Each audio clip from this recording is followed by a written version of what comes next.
Yo, what's going on, y'all? It's your boy, one physical therapist assistant again. I know. I keep talking about the same stuff. I know.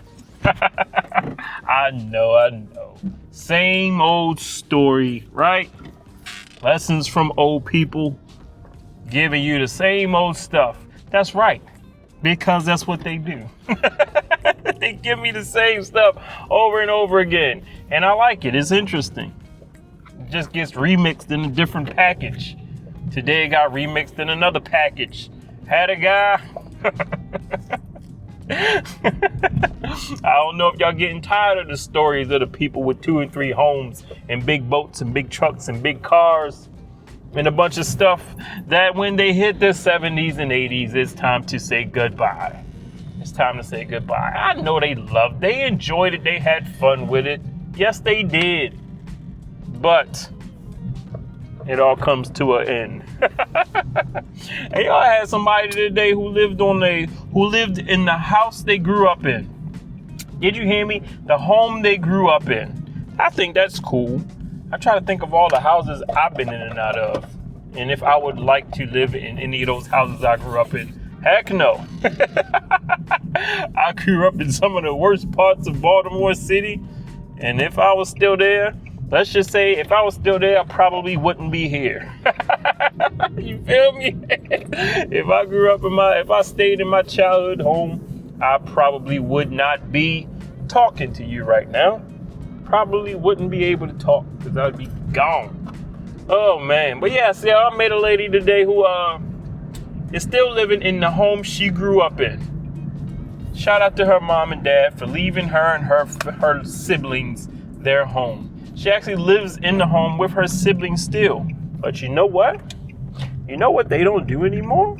None of them. About 3 or 4 of them. You know what they don't do anymore? Go upstairs.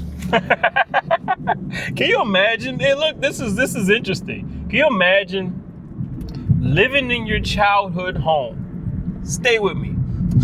Living in your childhood home, but you can't make it up the steps to the room that you had when you were a kid. That's gotta be an interesting setup. I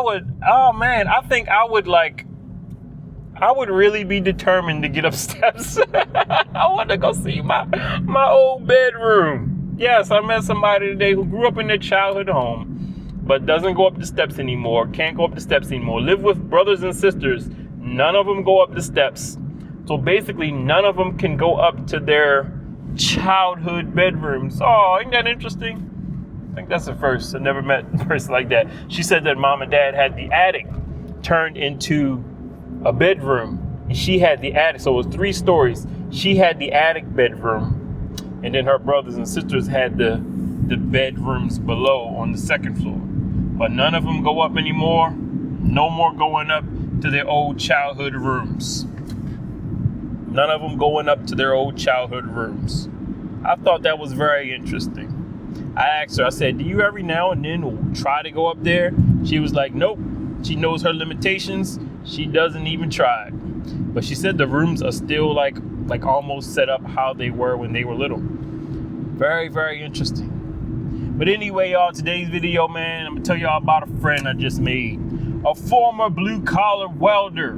Did I tell y'all I like meeting former welders? Because I used to be a welder. So I got a soft spot for the old school welders. Met a guy, me and him hit it off right off the bat. It was like, I don't know, like old sorority brothers or, 2 old cops who, I don't know. It's just like we had a lot in common from the days of welding. He actually became a welding inspector in his later years. And I told him, I remember when I had to take my test. You had to weld up these 2 pipes. You had to weld these 2 pipes together. You had to weld a seam in the middle of them. And your weld had to be 100% full metal all the way through. No cracks, no spaces, no nothing.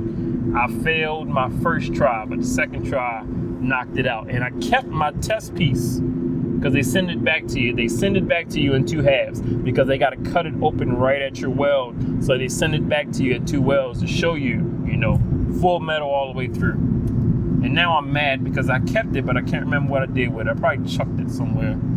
I wish I still had it. I would show it to you. My wife still has a piece of metal that I welded for her. Back when I was like, I don't know, 18 or 19, I welded up her name or her nickname on a piece of metal.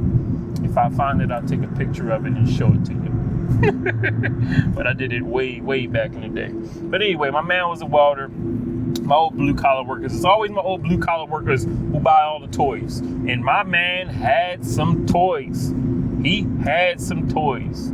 You know why? I think the old school blue collar workers, they like the toys because, well, for one, you are good with your hands. You're good at making stuff, creating stuff, building stuff.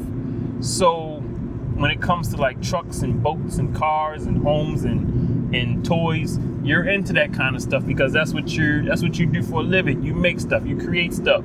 You're into big, powerful things. You work with powerful machinery. So in your hobbies at home, you like to have powerful machines. Shout out to my man. He had a few boats. He had like 3 boats. One was like he said a Key West. I don't know much about boats. Shout out to my man I work with who was into the boats. Maybe you could let me know. A Key West and a Grady. Something about a Grady boat. Whatever that is, he said it's a nice boat. It's a Grady boat. The Grady boat. I don't know what size, but he had 3 boats. 3 boats, maybe 3 or 4 cars, 2 homes, trailer. Yeah, one of those. Nothing wrong with these people, man. Nothing wrong with these people. They just teach me. They teach me valuable lessons. But nothing wrong with these people. Nice guy, man. Nice guy. He was telling me about all his toys.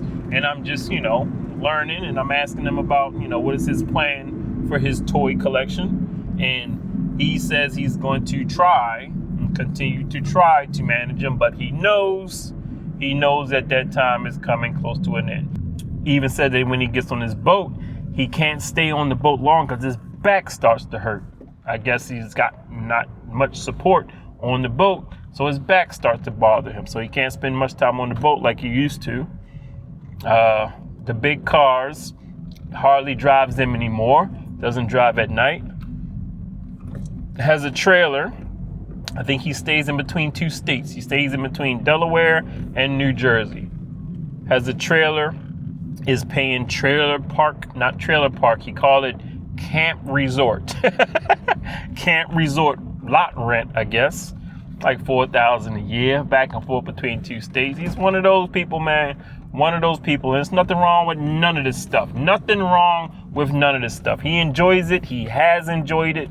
But he's reaching that point where he knows it's coming to an end. And it's a hard pill to swallow. It's hard to deal with. It's hard to deal with because, of course, you want to continue.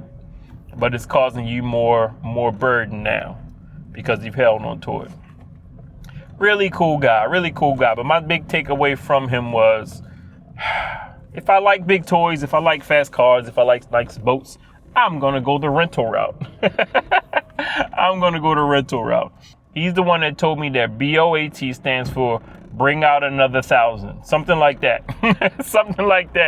Bring out another 1,000. Basically saying that boat maintenance is extremely expensive. It reminds me of my coworkers who drive BMWs who complain about the maintenance costs, but you wanted the BMW. You definitely wanted the BMW, but now you're not a big fan of the maintenance costs. That's what it seems like is the same case with boats. But anyway, y'all, nothing fancy, just another short lesson. Just another short lesson of the decumulation phase. Daughter lives in another state, wants him to come live close to her. It's the same old story that you really need to listen to. Save it for your older self. I'm saving it for my older self. That's why I'm making this video, because I'm saving it for my older self. Okay? Oh, but anyway, y'all, just another quick story. That's all I got. I got nothing else. I learned a lot from him. In listening to him reminisce and listening to him talk about worrying about what he's going to do with these things. Oh, and another thing, he says his daughter He says his daughter is arguing with him about what? About all his junk. Yep. Sounds familiar? Sounds familiar to me.